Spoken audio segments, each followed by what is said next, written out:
our area. Yeah. This is not your bloody area. This is not your area.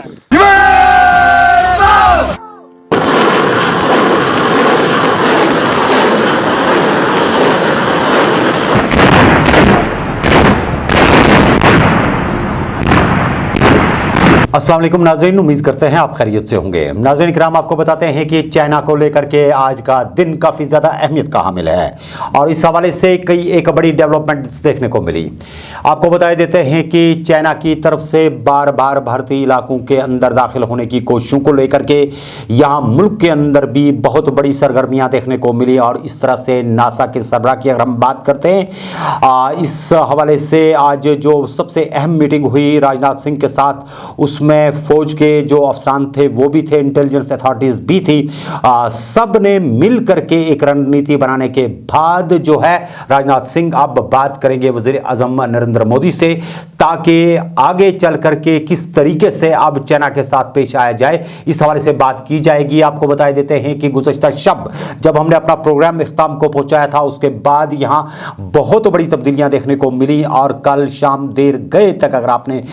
देखा होगा तो कई एक इलाकों से जो चाइना है, चाइना की तरफ से भारत के नज़दीक आकर के कई एक जंगी तैयारियां करने को देखने को मिली और इस तरह से न सिर्फ चाइना के कुछ इस तरह के जहाज़ देखे गए जो तिब्बत के इलाके में पैराशूट्स के ज़रिए अपने फौजियों को उतार रहे थे, बल्कि ये भी बताए देते हैं कि लद्दाख के कुछ इलाकों में जहां चाइना अपनी पोजीशन से अगरचे पीछे हटने के लिए तैयार नहीं था, लेकिन भारत का मानना है कि कुछ ऐसे इलाकों में जहां पर उन्होंने भारतीय इलाकों को राडार पर रखने के लिए टेक्नोलॉजी का इस्तेमाल किया था, उन हिल्स को अब भारत ने अपने कब्जे में ले लिया है और इस तरह से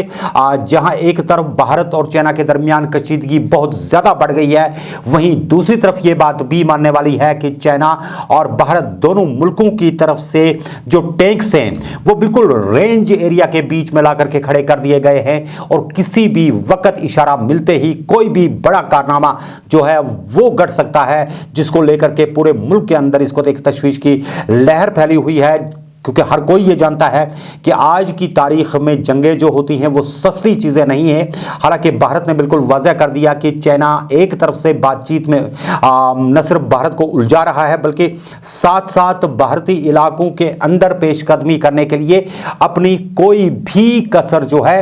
पीछे नहीं रख रहा है। इस मामले को लेकर के आपको बताते हैं कि आज इमरजेंसी के तौर पर, जैसे मैंने कल ही आपको अपने प्रोग्राम में बताया था कि शायद वजीर आजम की तरफ से कुल जमाती मीटिंग भी तलब की जाए। मैंने यह भी आपसे कहा था कि शायद जितने भी माहिरीन हैं सिक्योरिटी मामलात को लेकर के उन सब के साथ बातचीत की जाए और बिल्कुल एन बरक्स इसी तरह से हुआ। और अजीत डोवाल ने आज जो मीटिंग की राजनाथ सिंह के साथ, इसमें यह साफ वाज़ा कर दिया कि मुल्क की आन बान और शान के साथ कोई भी समझौता नहीं किया जाएगा और चाइना अगर सही मानों में मुठभेड़ के ही मूड में नजर आता है तो उनको जवाब भी दिया जाना चाहिए। इस हवाले से नाज़रीन आपको बताते हैं कि कल अगर हम सोनामर्ग की बात करते हैं, लद्दाख शारा की बात करते हैं, तो पूरी रात जो डिप्लॉयमेंट थी वो जाती देखी गई लद्दाख की और इस तरह से आपको ये भी मालूम होना चाहिए कि जंगी साजो सामान से लैस जो बड़े बड़ी मशीनरीज हैं उनको बिल्कुल LAC की नज़दीक पहुंचा दिया गया है, जहां पर चाइना की तरफ से बार बार फेस ऑफ करने की कोशिश की जा रही हैं। इस हवाले से लिबरेशन आर्मी जो चाइना की है उसने भी अपने न सिर्फ कुछ जंगी तैयारों को, बल्कि ये बता सकते हैं कि उसके साथ साथ कई एक फौजी अमले को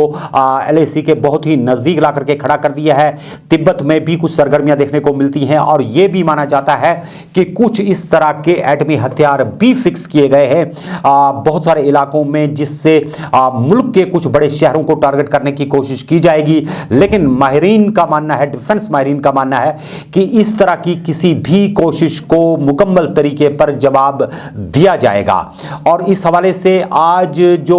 सोनामर्ग इलाका था या दीगर इलाके थे, अगरचे वहां पर नॉर्मल ट्रैफिक को 10 बजे के बाद चलने की इजाज़त दी गई, लेकिन जो इस वक्त हम बात कर रहे हैं अभी कुछ देर पहले जो मीटिंग खत्म हुई है अजीत डोभाल की, जो NSA हैं यहाँ पर, नेशनल सिक्योरिटी एडवाइज़र हैं वज़ीर आज़म के, उनके साथ जो बातचीत हुई है, माना जाता है कि वो बहुत ज़्यादा हसास मीटिंग थी और उसमें जो कुछ भी रणनीति अपनाई जाएगी उस हवाले से राजनाथ सिंह को बताया गया, चूँकि वो वज़ीर दिफा हैं और उन्हें ही फाइनली इस चीज़ के लिए ग्रीन सिग्नल देना है कि किस तरीके से किया जाए। और वज़ीर आज़म को इस बारे में मुकम्मल बाखबर करने के लिए राजनाथ सिंह जो हैं वो वज़ीर आज़म से मुलाकात हो रहे हैं। दिल्ली के अंदर आज आपको बताते हैं कि बहुत ज़्यादा सरगर्मियां देखने को मिली और इस तरह से जो हमारे समुद्री इलाके हैं वहाँ पर भी जो नेवी की अफवाज हैं उनको बहुत ज़्यादा सतर्क कर दिया गया है और किसी भी ऐसी हरकत पर या किसी भी ऐसी कोशिश को नाकाम बनाने के लिए समुद्री बेड़ों को मुकम्मल तरीके पर तैयारी की सूरत हाल में रखा गया है। जबकि नेपाल के साथ लगने वाले बॉर्डर को भी बहुत ज़्यादा टाइट किया जा रहा है और हिमाचल के इलाकों के साथ साथ तिब्बत की अगर बात करते हैं तो उन पर भी मुकम्मल नजर है। आपको बताते हैं कि कल चाइना की तरफ से अचानक जो भारत के साथ बार बार का फेस ऑफ हो रहा है, इसको लेकर के एक वीडियो जारी किया गया था, जिस वीडियो में उन्होंने अपनी जंगी तैयारियों के हवाले से और कुछ इस तरह के मामलात के हवाले से एक वीडियो जो बहुत ही कम लिमिट का है अगरचे वो जारी किया और इससे वो ये अंदिया देना चाहते थे कि भारत इसके दबाव में आकर के शायद पीछे हट जाएगा। लेकिन ब्लैक हिल पर दोबारा भारत की वापसी इस चीज का अंदिया देती है कि भारतीय फौज जो है वो मुकम्मल तरीके पर इसको तैयार है किसी भी ऐसे मामले को कवर अप करने के लिए और खासकर उस इलाके तक उनकी जो रीच है वो रीच निहायत ही इसको डिफिकल्ट मानी जाती थी, क्योंकि बताया जाता था कि वहां पर इस तरह के कैमरास फिक्स किए गए थे कि अगर कोई भी उस जगह की तरफ मूवमेंट होती ब्लैक हिल की तरफ तो उस पर पूरा विजल बना करके चाइना ने रखा हुआ था और लिबरेशन आर्मी वहां पर मुकम्मल तरीके पर तैयार बैठी थी। लेकिन भारत की रणनीति ने और उनको बातों के साथ उलझा करके कुछ इस तरह से रखा कि जब तक उन्होंने ब्लैक हिल पर दोबारा अपना झंडा गाड़ दिया, ये अभी जो खबर आ रही है ये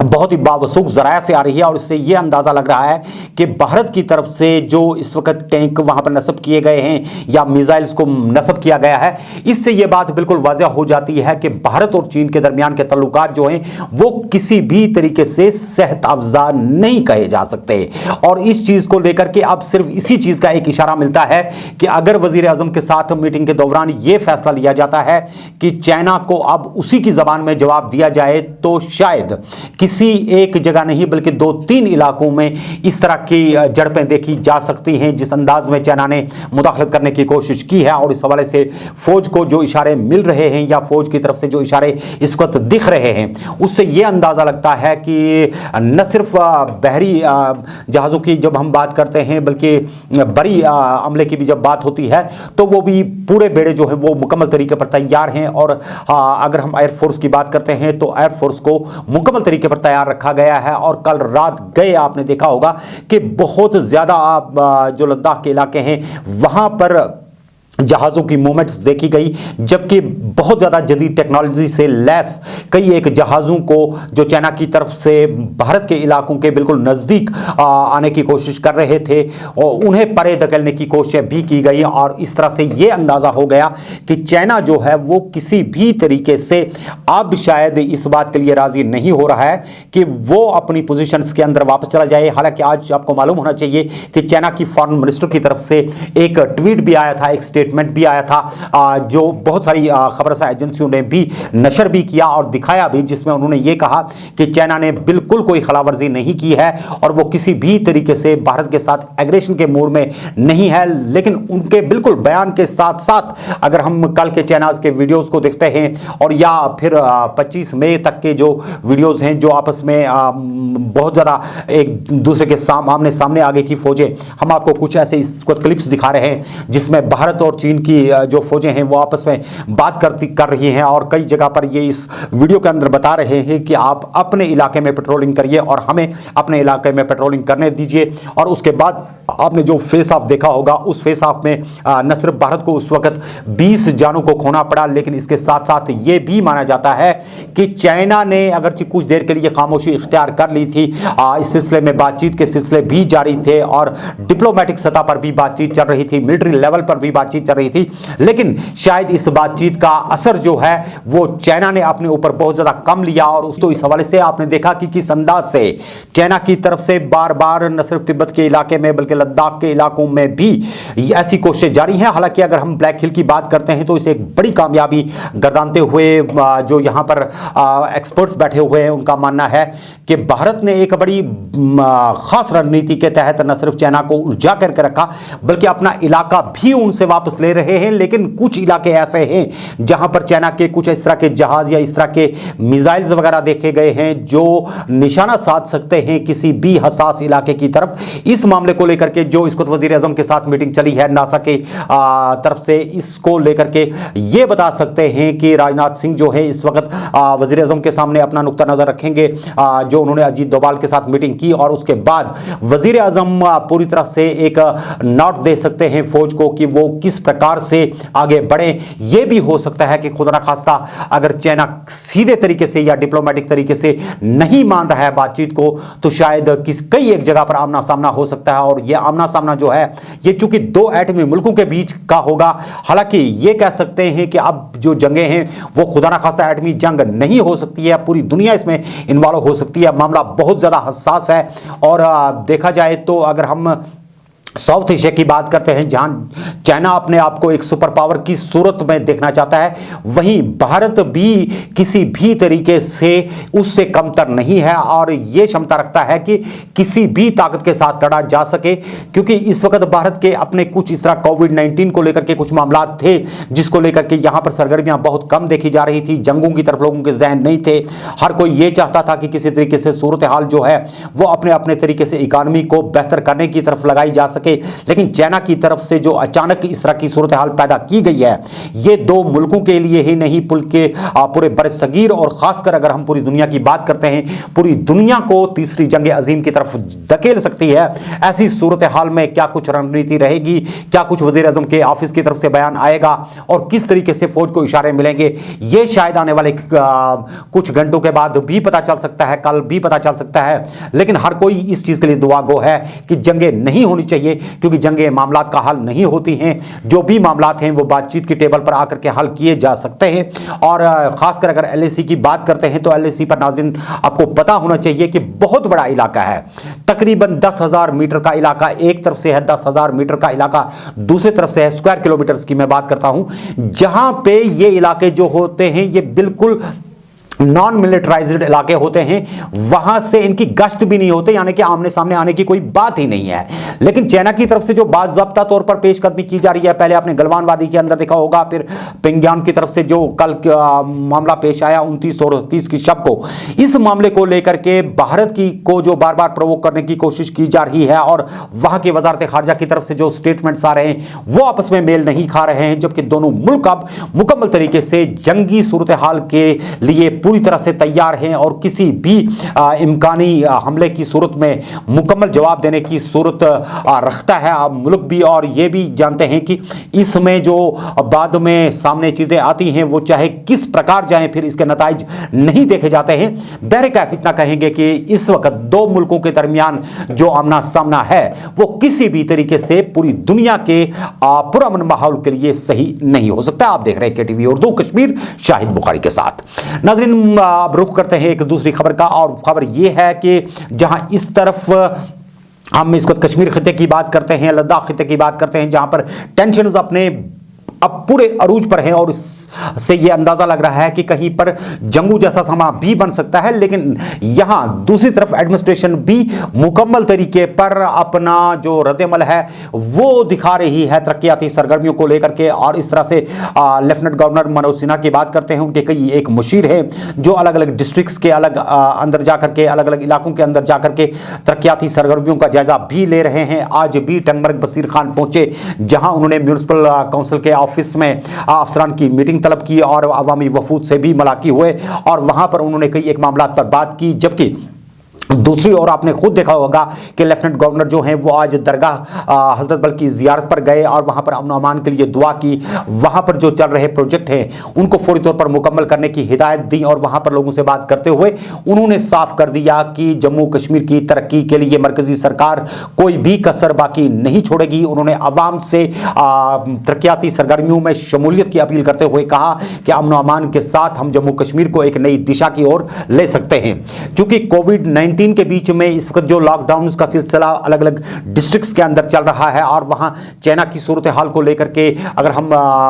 गांधरबल जिले की बात करते हैं तो वहां पर कुछ इस तरह की कंफ्यूजन्स भी लोगों के बीच में है, लेकिन जो रेड जोन करार दिए गए हैं वहां पर लॉकडाउन करवाया गया है। वहां आज शफकत इकबाल की बात करें जो डिप्टी कमिश्नर गांधरबल के हैं, वो आज न सिर्फ तिब्बी अमले के साथ बल्कि पुलिस के आला अधिकारियों के साथ घर घर गए उन रेड जोन इलाकों के अंदर, जहां पर उन्हें जानकारी देने के साथ साथ मेडिकल टीम्स के जरिए ऑन स्पॉट कोविड टेस्ट जो थे लोगों के वो करवाए, ताकि पता चल सके कि जो कोविड-19 की जो वहां पर बढ़ती हुई शरह है वो किस प्रकार की है और लोगों को यह फील हो सके कि इंतजामिया जो है इस मुश्किल वक्त में उनके साथ है। तो अब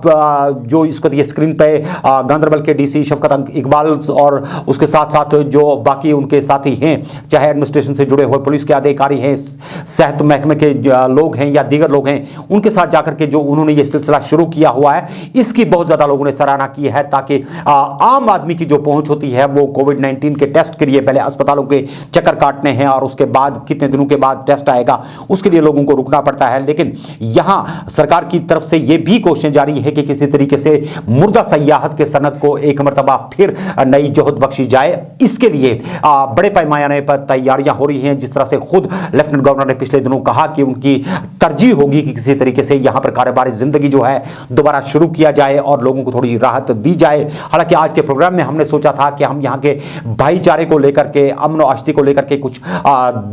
दूसरी स्टोरी पे बात करेंगे, लेकिन चूंकि चाइना और भारत के को लेकर के सोचा कि एक बहुत बड़ी खबर है जो ये एक्सरसाइजेस चल रही हैं, जो खदशे जाहिर किए जा रहे हैं, आज इस पर बात की जाए। हम कोशिश करेंगे कि आपको लेटेस्ट अपडेट से न सिर्फ आगाही देते रहे बल्कि कुछ नई चीजें भी आपके सामने लेकर के आए और क्या कुछ सरहद के इस पार या उस पार या LAC के इस पार या उस पार इसको पनप रहा है, बैनुल अक़वामी सतह पर इस पर क्या रद्द अमल आएगा, इसके बारे में आपको जरूर अपडेट करते रहेंगे। अपना बहुत बहुत ख्याल रखिएगा। हमें दीजिए आज के शुमारे से इजाजत। खुदा हाफिज।